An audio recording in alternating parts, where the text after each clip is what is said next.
Remember that iconic Bollywood song, Kabutar Ja?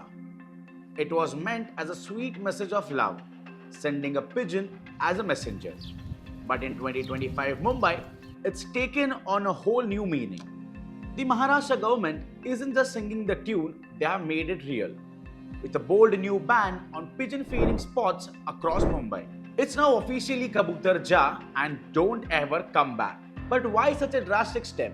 What made the humble pigeon go from the love messenger to public health enemy number one? Let's find out. Every day across Mumbai, thousands of people feed pigeons at places called as Kabutar Khanas. For many, it's a tradition, a religious act, or simply a moment of joy. But this seemingly harmless practice has a darker side. Hello and welcome, I am Gaurang and you are watching Lokmat Times. Do like, share and subscribe to our channel if you haven't already.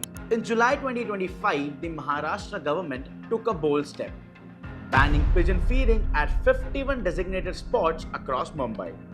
So the question now is why? So let's dive into the reasons and what this means for the city. Pigeons, often called as the rats of sky, may look harmless, but their droppings and feathers are linked to serious health risks. The Maharashtra government, prompted by growing complaints and health concern, directed by the Brihan Mumbai Municipal Corporation or the BMC to shut down all pigeon feeding points known as the Kabutar Khanas. This decision was announced during the monsoon session of the Maharashtra Legislative Council on July 3rd by Urban Development Minister Uday Samant, following concerns raised by Shiv Sena MLC Manisha Kayande and BJP MLC Chitra Wagh, who shared a personal experience where she had to lose a close family member due to the pigeon-related issue. So why was the ban necessary? Pigeon droppings and feathers carry bacteria, fungi and parasites that can become airborne when dry. Inhaling these particles can lead to severe health issues, especially in dense populated cities like Mumbai. The BMC and health experts have reported a surge in respiratory illness linked to pigeon feeding, with a five-fold increase in cases of disease like hypersensitivity pneumonitis over the past decade. These feeding spots also cause traffic congestion and hygiene issues, making them a public health and urban management challenge.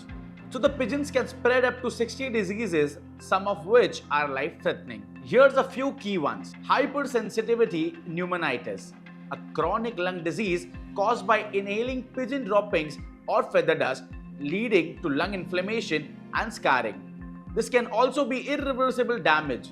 Symptoms include persistent cough, breathlessness and fever. Then there is another disease called as cryptococcosis, which is a fungal infection that starts in the lungs and can spread to the brain.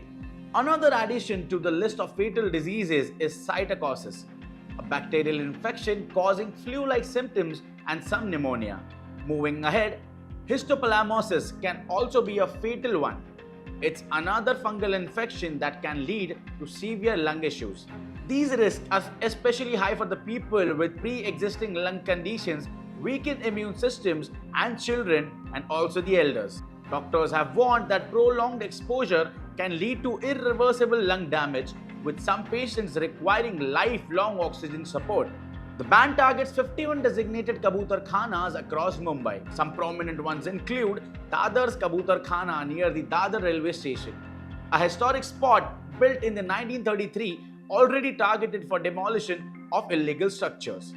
The list also includes Girgaon Chowpatty, GPO Kabutar Khana near the Chhatrapati Shivaji Maharaj Terminus, Matunga railway station, Marine Drive, where feeding at places like Parsi Gymkhana has caused hygiene issues. Widely Seaface, where also joggers have slipped on the pigeon feed and droppings. The BMC is also cracking down on unofficial feeding spots on footpaths, traffic islands, and public spaces across the city. The ban has sparked mixed reactions. Many residents, like those in Khar and Andheri, welcome the move, citing cleaner streets and better health. RTI activists and residents have long fought against the congestion and health risks caused by these spots.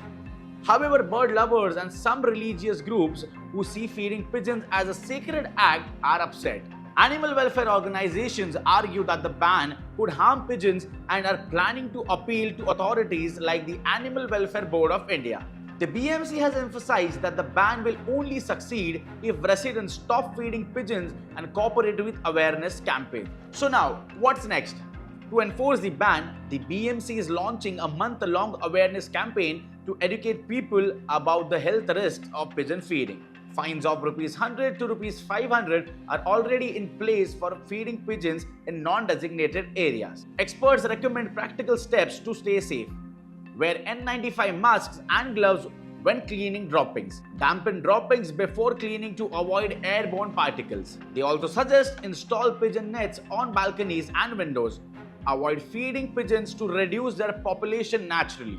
The Maharashtra State Human Rights Commission has also taken a note, demanding reports from the BMC and Health Department to ensure action is taken. Mumbai's pigeon problem is a human-made issue, and it's up to us to balance compassion for birds with public health. Mumbai is taking a step towards healthier, cleaner future. By stopping pigeon feeding, we are not just protecting our lungs but also rethinking on how we coexist with the urban lifestyle and wildlife. Let's work together to make Mumbai safer for everyone, humans and birds alike. Stay informed, stay healthy.